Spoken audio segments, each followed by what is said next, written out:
Hello, everybody. My name is Tim Weninger. It's a pleasure to be here, and I'm joined by Pam Thomas. And today we're going to be talking about a project we've been working on for about a year and a half now, and it's a media literacy intervention in Indonesia. So the goal of this presentation is to walk you through what we've been working on and share with you some of our early results. Before I begin, I should say that this is work in collaboration with IREX Moonshot and Geopol, and Pam Thomas and I are at the University of Notre Dame. So we're going to go ahead and begin with kind of the background theory of what we're working with. The theory is that if we identify disinformation efforts and we create and deploy counter disinformation, media literacy / inoculation campaigns, so if we do all that, then the respondents, those who are enrolled or who see our inoculation efforts, will be better able to identify disinformation and will be less likely to share it. So that's the theory, that's the goal. And we're working in a specific context in this case, and that context is in Indonesia. And so in Indonesia, there's a lot of really interesting things that we find. There was an election held last January, and there's a lot of political memes and disinformation. Some of them are kind of innocuous. You see here the winner, Joko Widodo, he's snapping his fingers with the Infinity Gauntlet, and his rivals are melting away. We all know that this is disinformation. This is an altered image, but it's maybe funny, but it's not particularly harmful because we know that this isn't actually true. We see the same thing with the image on the right, where translated means don't let this happen. We're seeing some political party here with the hammer and sickle sign. And what we're finding, though, is that we can learn a lot about a culture and its people and what they're afraid of, I guess, by looking at how they share images, especially altered images like these. But not so many of these are innocuous. We see here, this is kind of a YouTube celebrity with a finger and thumb, which has been altered to show support for one political party, one political candidate. Now, this famous celebrity does not actually, or maybe does, I don't know, but doesn't. This isn't a real image, but it's been photoshopped to make it look like this particular candidate is supporting that party, and it's fake, and it's difficult maybe to tell that this is fake. And so this is a type of misinformation and disinformation that we're looking at and we're finding in this context. Now, the goal of this program is, especially in Indonesia, to understand what's happening. So understand misinformation, who's sharing it, what are they sharing, is it images, video, political texts, and understand the basic information context. And then it's the second research question is, can we teach people healthy online behaviors? To teach them to look out for this type of disinformation, to inoculate them, essentially teach them a media literacy concept so that they are less likely to share this. And then, of course, the final question is, does this increase knowledge of disinformation and how fake news spreads? Does it change their sharing behavior? So we have three tasks. The first task is to identify the vectors of misinformation, images, text, videos, what types of media components are there. We want to adapt our findings into a media literacy campaign. Then we want to deploy those campaigns on social media, and then we measure the effects.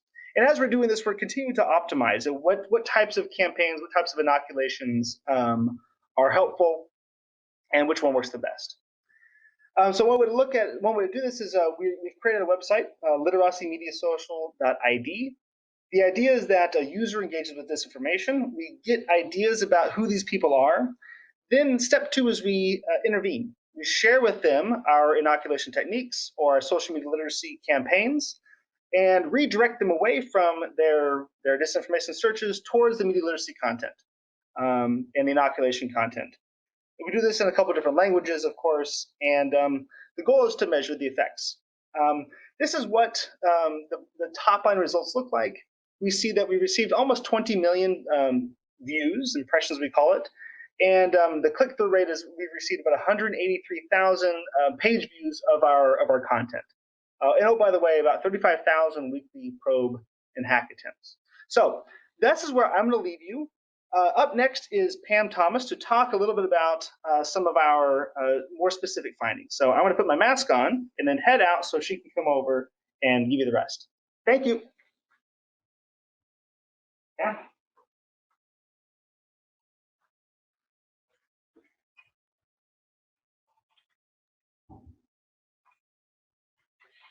Okay, so we see that in our advertising, we see that many of our users are on our site for really about 20 to 30 seconds each.